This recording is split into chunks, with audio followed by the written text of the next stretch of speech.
Muito bem, controle. Eu queria falar para vocês um conceito do amparo. Amparo, principalmente o amparo emocional. E para esse tópico, eu escolhi essa imagem da criança ali brincando na areia da praia, toda feliz, fez o seu castelinho.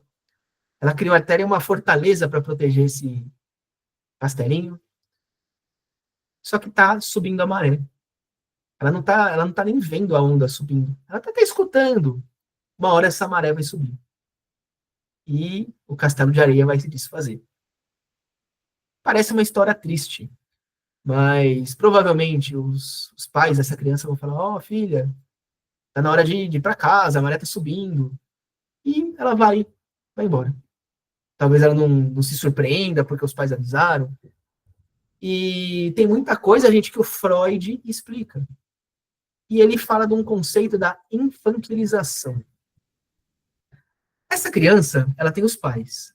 Os pais são a figura que amparam ela. Então, eles fornecem proteção para ela. Ela enxerga os pais como aqueles que sabem o que estão fazendo. E ela se sente amparada. Essa criança, ela vai... Somos todos nós, eu incluso. Essa criança vai ficar mais velha. Ela vai virar um adulto. Como uma pessoa adulta, ela vai deixar de ver os pais como, olha, eles sabem tudo. Eles sabem o que estão fazendo. Por vezes, ela começa a enxergar erros nos pais. Por vezes, ela é a pessoa que tem que cuidar dos pais. E o Freud fala que esse ser humano, ele se infantiliza por quê? Você acha que o ser humano, ele não tem a necessidade de amparo? Psicológico, emocional, mental? Lembra que a gente, como espécie, a gente se unia em grupo para ajudar na perpetuação da espécie, para se proteger.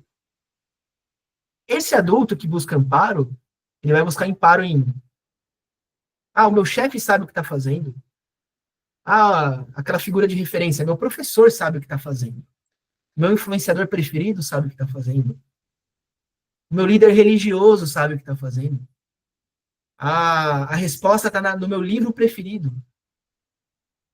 A gente vai projetar essa fonte de amparo e proteção em algo externo. E isso é algo natural do ser humano.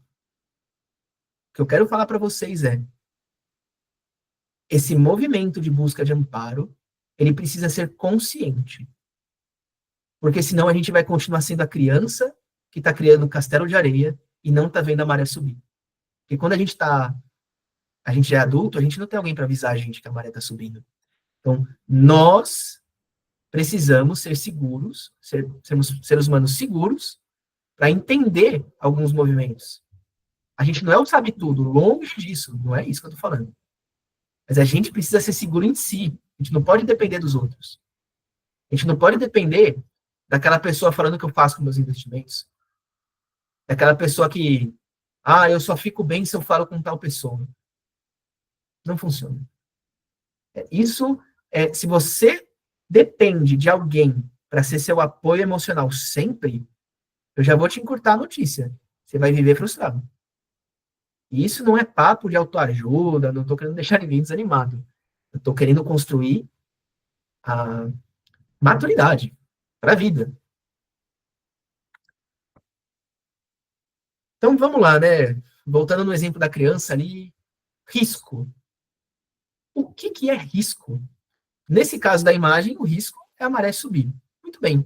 E ela não está vendo a maré subir. O que é risco?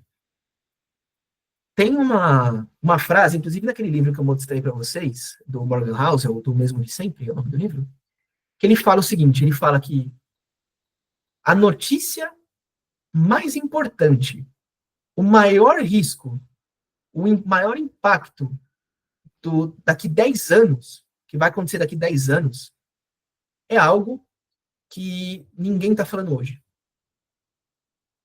Isso é risco. E tem uma ilustração para mim, teve uma frase que consolida muito, do Carl Richards, que risco é aquilo que sobra quando você acha que você já pensou em tudo. Carl Richards, ele é um planejador financeiro e ele é colunista financeiro na New York Times.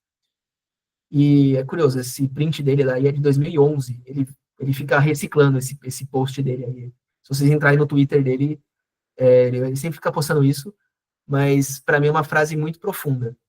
Risco é tudo aquilo que sobra quando a gente acha que pensou em tudo. Então, beleza, né? Então, poxa, se eu sei que algo é arriscado, que tem risco, o que eu faço? A gente se previne. Se prevenir não é a mesma coisa do que, eu preciso então da bola de cristal para saber tudo o que vai acontecer, eu vou me prevenir? Não é isso. Se prevenir é o seguinte: olha, fundos imobiliários é uma classe de ativo que é mais segura que ações, ela oscila menos, ela é mais previsível. Então, eu vou investir 100% em fundos imobiliários. Gente, vocês estão no Brasil. Vocês acham que em algum momento não vão tributar dividendo de fundo imobiliário? Em algum momento do futuro. É uma história que vai e volta, vai e volta. Então, assim, conte que isso vai acontecer no futuro. Não estou dizendo que é nesse ano, no próximo governo, não quero dizer isso. Mas é algo que muito provavelmente vai acontecer. Então, você não vai investir 100% em fundo imobiliário ou 100% em ação. Laerte, então eu estou com medo, eu vou ficar 100% em poupança. Que a minha vida toda é investir em poupança. Aí eu sou o cara chato que fala, lembra lá da história, vamos voltar para a história do Brasil? Década de 90, Collor, aquele confisco da poupança. Ah, e quem tinha ações não teve os bens confiscados. Então, a gente, como pessoa física, a gente tem a liberdade de diversificar a nossa carteira. A gente investe de uma forma que a gente está prevenindo os riscos, prevenindo grandes perdas. Lembra que a história é perder menos, proteger o patrimônio? Então, eu não vou estar 100% em fundo imobiliário, em Bitcoin, em exterior. Eu vou ter um percentual de acordo com o meu perfil de investidor, meu perfil de risco, com meus objetivos,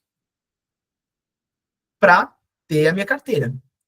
Essa carteira, ela tem que refletir essa prevenção. Warren Buffett fala aquela frase lá, se o mercado fechar durante 10 anos, você vai ficar tranquilo com as suas escolhas? Não, eu tinha um negocinho ali que estava esperando subir para vender. Então você não está preparado. Você está preparado quando você sabe que você montou a sua carteira de forma inteligente, segura e consciente.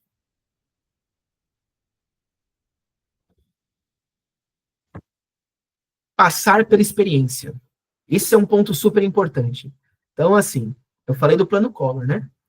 Então, hoje é muito confortável a gente falar de inflação, de Selic, porque a gente não viveu a época do Collor. Muita gente, né? Eu falo a gente, eu estou me incluindo, desculpa.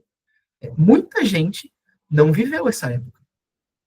Mas muita gente viveu. A pessoa sabe o que ela sentiu na pele. Então, vamos exercitar um pouco de empatia. Porque muita gente fala, a escolha da carteira de investimento de tal pessoa é muito burra. Ela só está investindo em tal e tal coisa. Você não está na pele daquela pessoa. Você não sabe quanto risco, quanta porrada ela já tomou para ter feito aquelas escolhas. Outro exemplo, a pandemia. Como que a gente ia saber como que era? Se eu contasse para vocês lá no passado como seria, muita gente ia minimizar o efeito. Quando começou a sentir na pele, é outra coisa. Por isso que a gente viu bolsa caindo e tudo mais. Vamos fazer uma reflexão.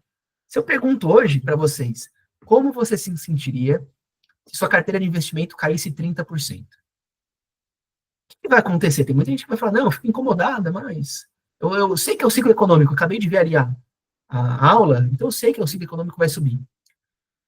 Por que a gente pensa assim? Ou poderia pensar assim? Porque quando eu faço essa pergunta, a gente monta um cenário. O cenário com o dia de hoje, e a única mudança desse cenário é a carteira. Caiu 30% nesse exemplo. Mas não é isso.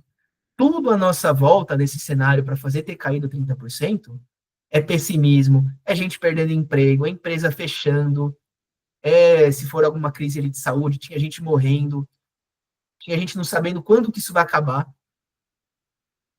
Então vamos ter um pouco mais de bom senso e empatia, principalmente, de calma lá, não vamos julgar a decisão do outro, não vamos achar que, eu sou a pessoa que aguenta tudo, eu compro aos sons de canhão e vendo aos sons de violino. Essa também é frase clássica do mercado de ações. Vamos baixar um pouco a bola. Porque a gente pensa assim enquanto a gente não toma a primeira porrada. E não é tomar a primeira porrada e desistir. É saber que na hora, vivendo, sentindo na pele, as coisas são diferentes. É aquela coisa, você pode passar anos e anos lendo livro sobre piscina, sobre nadar, sobre mar, sobre técnicas de natação. Enquanto você não pular na piscina, você não serviu de nada. Você só encheu a tua cabeça de teoria. Viver na pele é muito diferente. Muito.